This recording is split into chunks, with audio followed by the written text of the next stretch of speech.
early in the morning, 25:04, I'm getting to enjoy a nice morning highway drive in order to get out to my destination.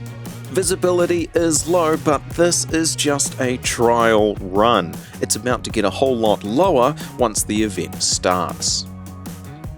Pulling up to the event down the long palm-pattered drive, the fog is still thick in the air. Before getting to work, I quickly check out the grounds to see what we're working with and where everything's going to go. With most of our equipment set up, we can then join in on the safety meeting to make sure that everyone's on the same page and nobody's going to get hurt today. After that, the event quickly began and smoke filled the air.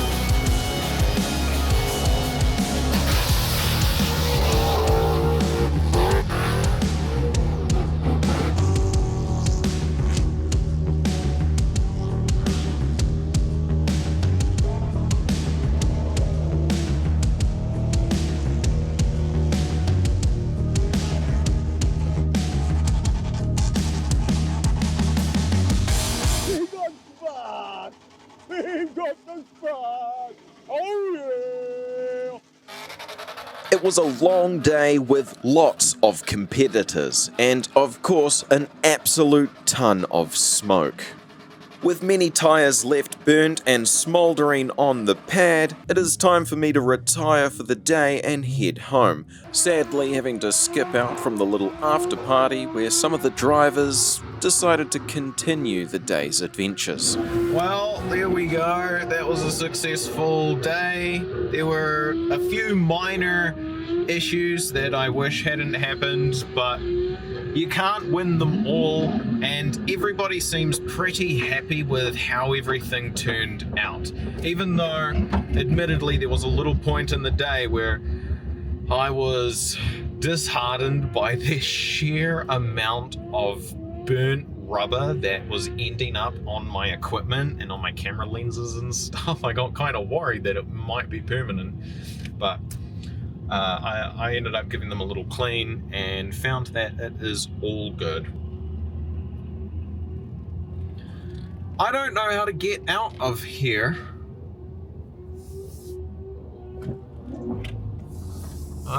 This is my first time ever being to this facility. If you're wanting more burnout footage, I have uploaded the full 1 hour 17 minutes of footage I got on my DJI Pocket Osmo 3. It is on my Patreon now, free to view however you like. It is long, it is in square format, and it is very unedited. But you at least get to see all of the content I captured with the Osmo. Mail time. Admittedly, I've actually got a fair bit of mail that has come in that I'll be opening up. There's one more box. So we're going to do this as quick as we can and focus on one or two things. Contains the ball joint for the Go-Kart. This is for Go-Kart number 2. One of the very few last parts, supposedly, before it'll start working. New soldering iron, a few sensors, a siren in case I'm feeling quirky, magical paste for a soldering iron to help rejuvenate the tip, some LED lights for potentially some underglow on the Go-Kart, little wireless button kit. Here's the controller, and here's the little chip board. It will be connected to an Arduino or something. Some connectors. I believe this is 5-pin. 1, 2, 3, 4, 5. Flame retardant cable wrap. Front light. A different kind of front light. A different kind of front light. Ooh. A laser level. Oh, another headlight. A small pair of precision pliers. some heat shrink, which was just there to round off an order.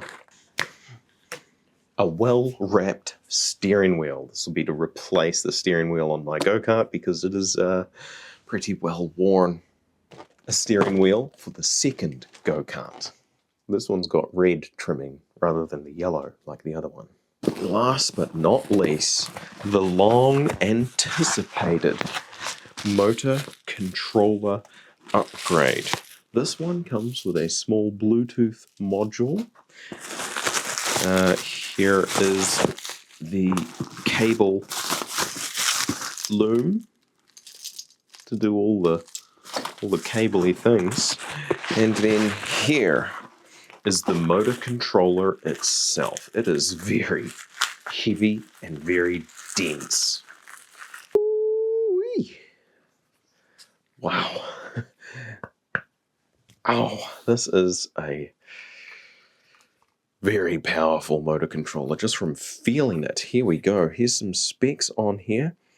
200 amps on phase, 400 to 400 amps. It's a 72 volt motor controller, which is what my go-kart is currently running at. And here we can see we've got the positive input, the negative output, and then we have blue, green, yellow. I can't wait to hook this up in the go-kart, though work is very busy over the next few weeks. So hopefully we're able to do that in this video. I'm also going to have to heavily modify where this is going and how it will sit there, because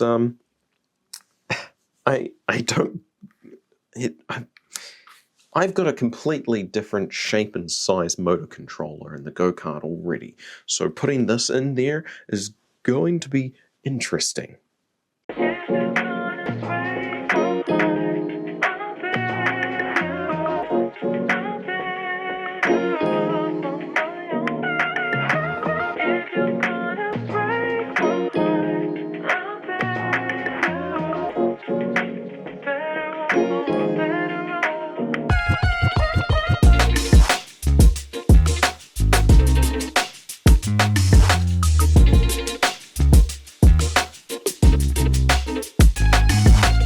As you can see, a whole lot of repairs are needed on go-kart number 1.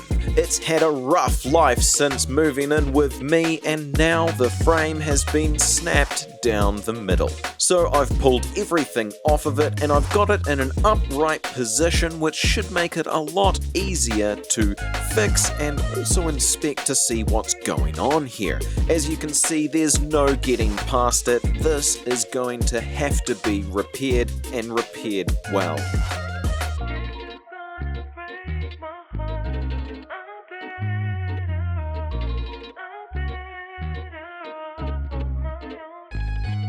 For this repair, I don't just want to fix it, I want to improve the structural integrity here. So I'm cutting up a small metal plate and bridging it across where the snap has happened, hopefully improving the strength at this point, making it much less likely for any sort of damage like this to happen again, at least here at this point.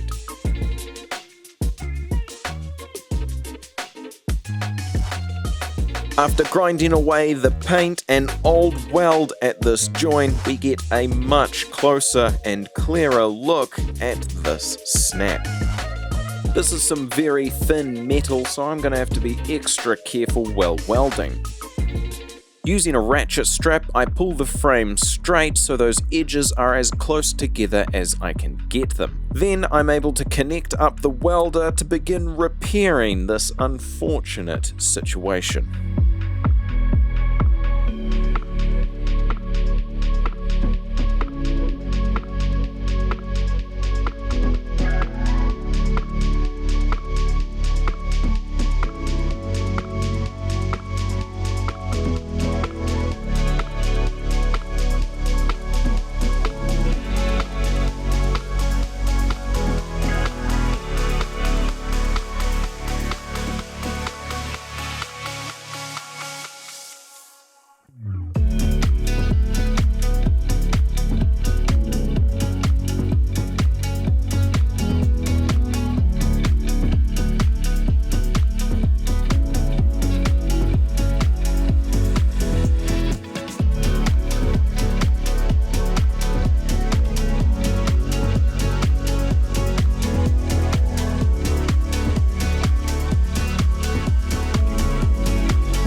With the base layer welds completed and mostly tidied up, it's time to tack on those little bits of metal I cut out before, hopefully giving this frame ample strength to put up with the absolute beating it's going to get once it's finally working again.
With the welding completed on the underside, it's now mail time.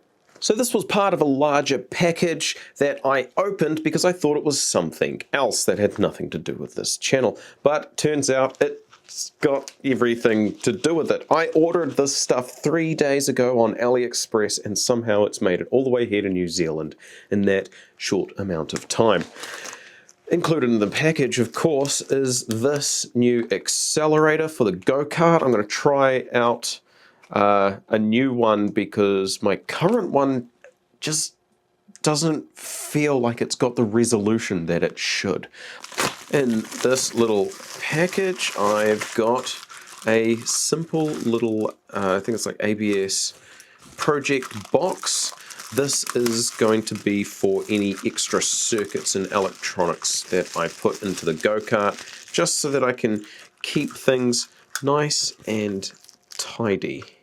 I've also gotten an XT60 connector that has 4 extra pins on it, so that I can have the full 72 volts across this, and then I can put some data across these 4. And then, of course, these are some LED light strip tubing things.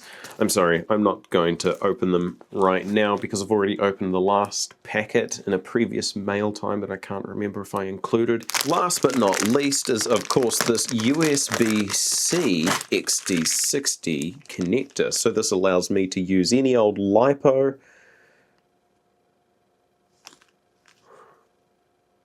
This is an input. USB-C to XT60 charging cable. So apparently this is a USB-C PD 140 watt input from USB-C and output XT60. I don't know what voltage. I don't know if it's got any smart capabilities or anything like that. I've actually got very little information on it because for some reason I just looked at it and thought, I want that, and I got it. So I don't know the details of this.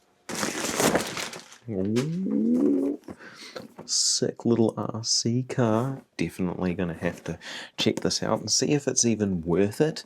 This was like 30 or 40 bucks. So fingers crossed it's a decent little one. I've been spending a lot of time working on the go-karts lately, and since we've already had some cars doing some burnouts, let's double down on the car aspect. Making a little space and quickly opening up that box, we're greeted with a simple little plastic car, which feels about as good as it looks. This definitely isn't worth it, you might say, but I'm quite surprised to see that it is 4-wheel drive and it's got locked diffs. So, I mean, essentially it's got no diff. Sorry, not locked diffs. No diffs, 4-wheel drive. It does turn, but not a servo, so no precise turning in any way. But I'm genuinely interested in seeing what it's like. With its single included battery now installed, as well as batteries chucked into the controller, it's better than I thought. I mean, just look at this. I've got variable acceleration. Not a lot of variation, but there is some variation, as well as the turning. I have some variable turning. And of course, a light button. Turn the lights off and on. Ah.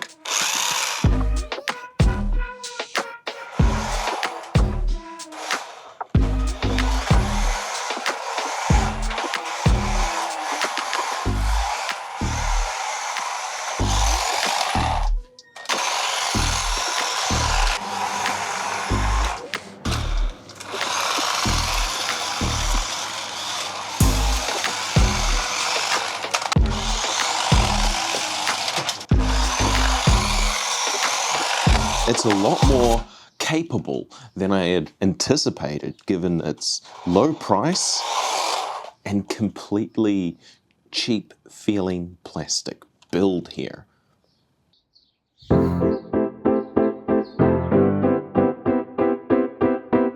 Back to welding in the shed, it's the same grind as before.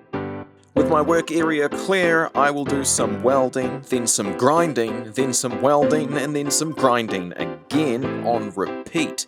This is so that I can at least hope to have a strong enough weld that is going to hold up through the beating and battering that this frame will be undergoing.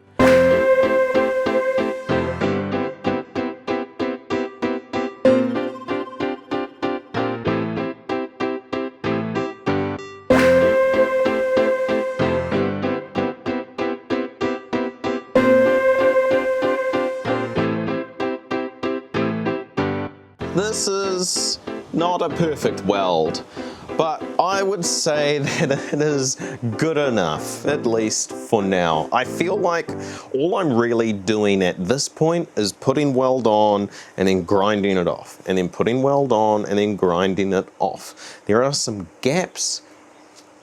That's life, I guess. Unless I have a major crash and snap that in half again. I'm sure it's fine for now. Surely that's going to hold. My network has a reasonable amount of things going on in it. I've got this TP-Link Omada gigabit router, which is dealing with the internet side of things, which passes through that connection to the World Wide Web to this TP-Link Omada network switch that also has PoE to power my various IP cameras along the network. Then down here where I've got the power distribution sitting on a bedside table, I've got a Raspberry Pi 5 8 gig of RAM here running Home Assistant. Then I've got another Raspberry Pi 4B 2 gigabytes which is running Qubit Torrent, and it also has a little external drive here that I am soon to replace. Then I've got a camera system NVR running here, and I've got another computer running here which has Linux Debian 12 on it and Docker, which is running a bunch of services. One of those services is Frigate right here, which is displaying all the cameras and doing some AI analytical stuff to them. Then in the living room, I've got this little cupboard here, which has another TP-Link switch in it, as well as another computer in it. This is running Windows 11, which has Plex on it, as well as Docker, which is running a few little things in there. And it has an 8 terabyte hard drive in there, which is holding all of that Plexi goodness. Out here in the garage, I've got the main Ethernet coming through this TP-Link wireless access point, which gives me mesh internet across the house. This is paired up with the one here in the living room, which is constantly connected to the wireless IP camera in the baby's room, as well as the wired IP camera out the front of the house on this cheap $100 Android tablet, which is just displaying those cameras 24/7. Back out here in the garage, coming out of this access point, we have a network cable linking into a small cheap gigabit switch here, which right now is only linking out to another smaller 10100 switch, which is powering a couple of IP cameras.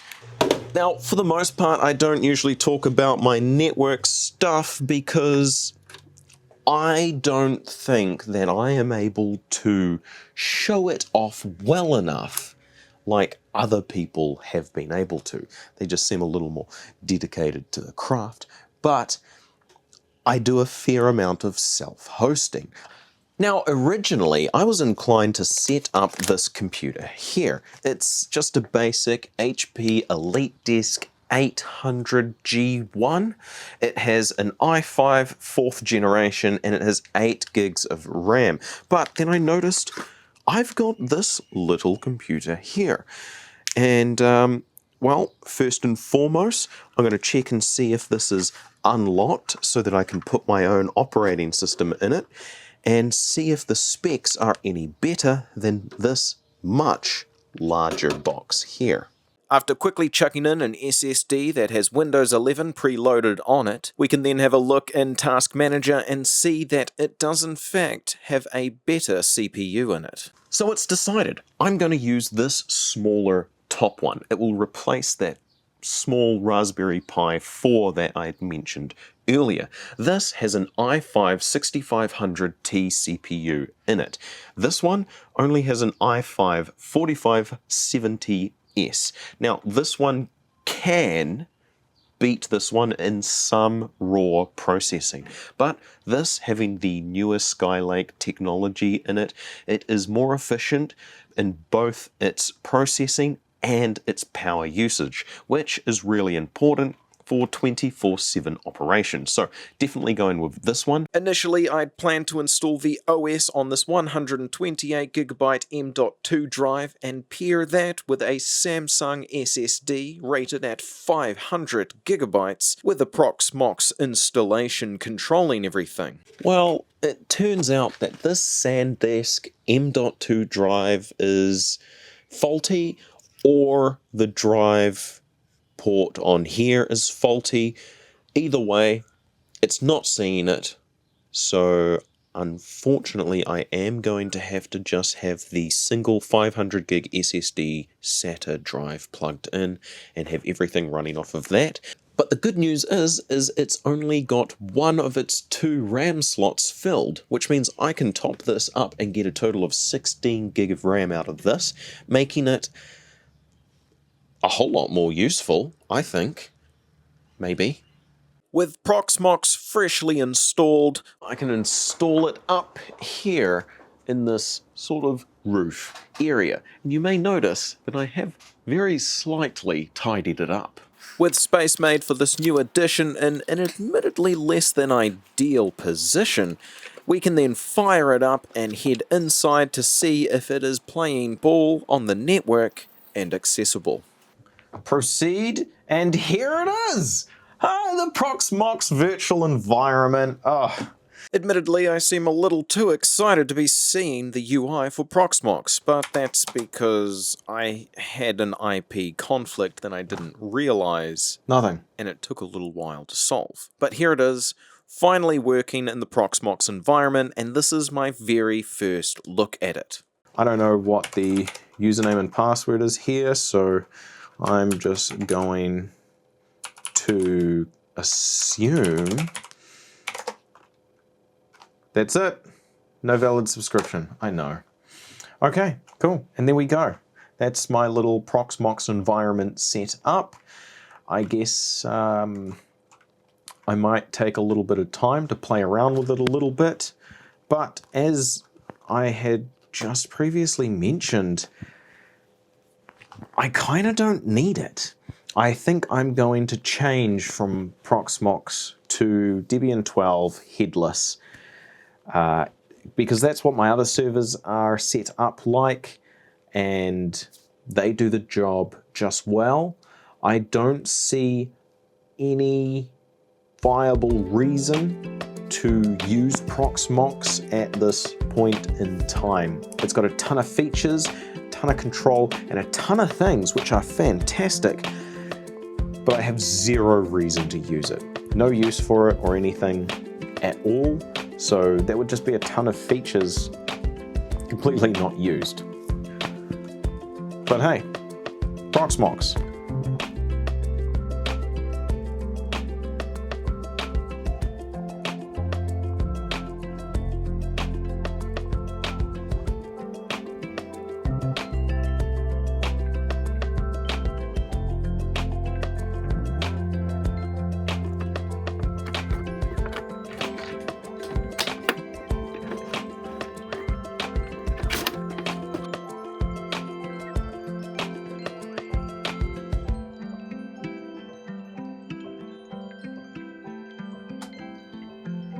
And there we go. Now I've got Portainer running just fine on that system, which of course means I have Docker. So now I can start building stacks and actually using that little device.